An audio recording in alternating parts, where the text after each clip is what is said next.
এই ব্যাপারটা নিয়ে আমার তিনটা মেইন প্রশ্ন আসে, যেটা হচ্ছে ফার্স্ট অফ অল, যখন পিলখানা ঘটনা যখন ঘটে এবং সেনাবাহিনী যখন পিলখানার সামনে ডিপ্লয়েড হয়, সেনাবাহিনীকে সরকার কেন বাধা দিল ঢোকার জন্য? First of all.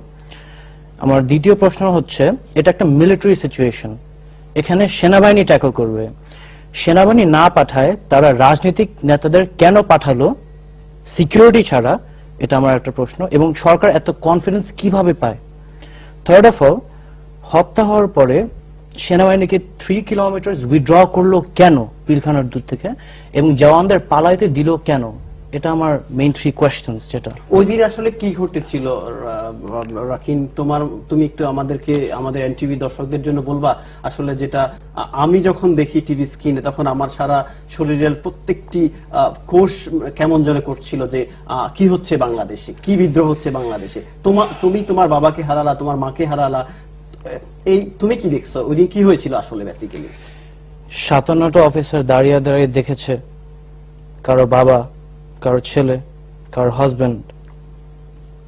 সেনাবাহিনী কিচ্ছু করে নাই, কিছু করার ছিল না। It's a very controversial issue. অনেক ডিফারেন্ট পার্সপেক্টিভস থাকে, অনেক ডিফারেন্ট ভিউজ থাকে। অনেকজন গভর্নমেন্টকে ব্লেম করেন, অনেকজন অপোজিশনকে ব্লেম করেন। আসলে আমার মনে হয় উইথ ডু টাইম এটার রেজাল্টটা বের হবে। বাট আমার যেটা মনে হয়, বাট কারেন্ট যে জাস্টিস সিস্টেমটা যেটা হচ্ছে, মানে দ্য পানিশমেন্ট যেটা বিডিআর জওয়ানকে দেওয়া হচ্ছে 4 months to 7 years, I believe is not good enough. 57টা অফিসারকে খুন করে বডি মিউটিলেট করা হয়েছে, বাজেভাবে হত্যা করা হয়েছে, বেয়নেট দিয়ে খোঁচানো হয়েছে। 57 অফিসার্স।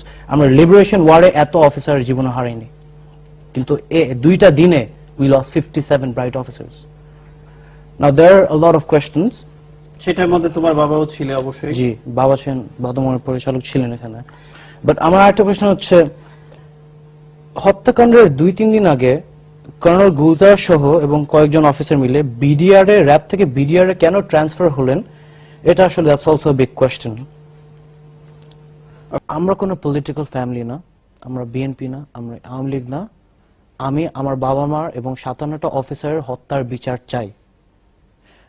শহীদ পরিবার বিচারটা, আপনি কি যে আপনি বডিজ গুলো দেখেন, 57 অফিসার যেগুলো যে বাজেভাবে মিউটিলেট করা হয়েছে, ব্যানার দিয়ে খোঁচানো হয়েছে, কর্নেল মুজিবের বডি এবং বাকি কয়েকজন অফিসার ড্রেন দিয়ে ভাসানো হয়েছে, 57 অফিসার্স। তো এই বিচার আপনি বলবেন 4 months to 7 years? এটা কোনো বিচার হলো? এবং আমাদের প্রিয় দর্শক একটা প্রশ্ন করেছিলেন যে সেনাবাহিনীর প্রধান সেই সময় মইনুর ব্যাপারে। যে আমি ওই একই প্রশ্ন আমি প্রথম প্রধানমন্ত্রীকে করেছিলাম, সেনাবাহিনী কেন ঢুকে নাই। কাকে করছেন? প্রধানমন্ত্রী। তো তিনি বললেন যে এটা মইনু আদেশ দেয় নাই। তো ফাইন, মইনু তো একটা, he is a military general, তো অবভিয়াসলি ফাইন, ওনার এটা বলার রাইট থাকে। তো আমি যখন মইনুকে জিজ্ঞেস করলাম আপনি কেন ঢুকেন নাই, তিনি বললেন যে আমাকে প্রধানমন্ত্রী আদেশ দেয় নাই। তো তিনি একজন সেনাবাহিনীর প্রধান, সেই সময় তার আদেশ কেন লাগবে পিলখানা কম্পাউন্ড ঢোকার জন্য? এটা আমার একটা প্রশ্ন। তাহলে আপনি সেনাবাহিনীর প্রধান হলেন বা কেন, if you can tackle a situation like this? ধন্যবাদ। তাহলে তুমি এখন কি চাচ্ছ? তোমার এখনকার অপিনিয়নটা কি? তুমি মানে এই বিচার নিয়ে তুমি হ্যাপি না? কোন বিচার, কিভাবে বিচারটা চাচ্ছ তুমি? ওয়েল, এটা আমাদের ইন্ডিপেন্ডেন্ট জুডিশিয়াল সিস্টেম, এটা বিডিআর আইনে যে বিচারটা হচ্ছে, ইটস নট কারেক্ট।